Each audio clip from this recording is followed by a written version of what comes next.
Ladies and gentleman अस्सलाम वालेकुम।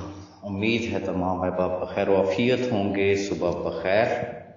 मैंने कल एक वीडियो अपलोड की थी रिगार्डिंग सैफ भाई और उनकी कराची वाली फैमिली के हवाले से।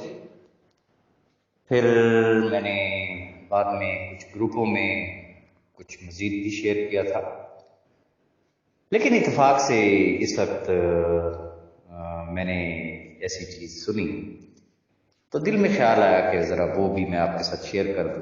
उसके अंदर कोई ऐसी बात नहीं है खुदा न खास्ता किसी के हक में या किसी के खिलाफ। सिर्फ इतना याद करें कि जब सैफ भाई जेल में थे तो मैंने उस वक्त कुछ वीडियोस शेयर की थी और जिसमें मैंने हमेशा एक बात कही थी कि मैं सिर्फ वो बात करता हूं जो बात मुझे सैफ भाई कहते हैं और उनका एक एक हर्फ मेरे पास अमानत होता है। तो उनकी फैमिली के लिए उस वक्त मैंने एक वीडियो बनाई थी तो जिसके लिए एक बड़ा अजीब और गरीब किस्म का रिएक्शन सामने आया था। बहुत सारे लोगों ने उसके ऊपर एतराज किया था कि सैफ साहब की फैमिली के लिए राजा रियाज इस किस्म के रिमार्क्स दे रहा है, उनके बच्चों के लिए इस तरीके की बात कर रहा है, सैफ भाई ऐसा नहीं कह सकते ये वो। लेकिन मैंने एक बाप का दर्द शेयर किया था, उसके अंदर और कुछ भी ऐसा नहीं था। अब वो बाप का दर्द क्या था? बस ये एक मुलाकात की एक छोटी सी रिकॉर्डिंग है। इसमें एक बाप की हिचकियां सुनिएगा और बाप की गुफ्तगू सुनिएगा। इसमें एक सबक है उनके लिए जो साहिब औलाद है, उनके लिए जो आज यंग हैं, औलाद हैं, लेकिन अपने वालिदैन से बेखबर और उनके नाफरमा बरदार हैं। दुआ करें कि अल्लाह पाक सबको, चाहे वो दुश्मन क्यों ना हो, उसको नेक और फर्मा बरदार औलाद अता करे। सैफ भाई की गुफ्तगू और उनकी हिचकियों को जरा गौर से सुनने के बाद फिर जरा खुद फैसला कीजिएगा कि राजा रियाज ने जेल के दौरान जो जो भी गुफ्तगू मैं करता था वो सारी चीजें ऑन रिकॉर्ड है। आज दिन तक मैंने सिंगल वीडियो भी अपनी डिलीट नहीं की है।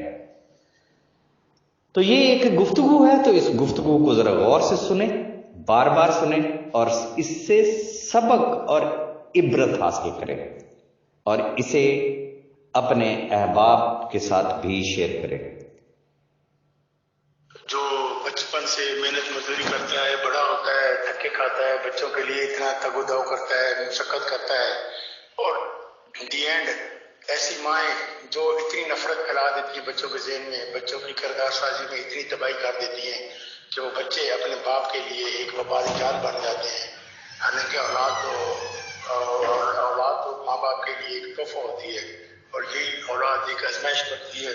और एक शख्स जिसने इनको अरबों रुपए दिए, उसके साथ उसके बेटे और उसकी एक्स वाइफ ने ऐसा सलूक किया। क्यों? सिर्फ और सिर्फ पैसे की लालच, सिर्फ और सिर्फ जिद और कुछ नहीं। तो क्या उन बेटों का कोई हक नहीं बनता जो आज भी 2-2 करोड़ की गाड़ियों में घूम रहे हैं, जो आज भी 20-20 करोड़ के घर में रह रहे हैं, जो आज भी जिनको ये भी फिक्र नहीं है कि आने वाले 100 साल में उन्होंने कुछ करना भी है या नहीं? क्या उनका हक नहीं बनता? क्या वो शख्स सैफ रहमान जिसको हमने हमेशा हंसते हुए देखा है, मुस्कुराते हुए देखा है, चाहे वो हथकड़ी लग रही है, चाहे वो मुश्किल में है, परेशानी में है, तकलीफ में है, कभी उस शख्स के चेहरे पे हमने उदास चेहरा नहीं देखा। लेकिन जो लोग इतने मजबूत होते हैं, इतने हौसले वाले होते हैं, इतने सख्त होते हैं, वो रात की तनाइयों में रो रो कर अपना वक्त गुजारते हैं।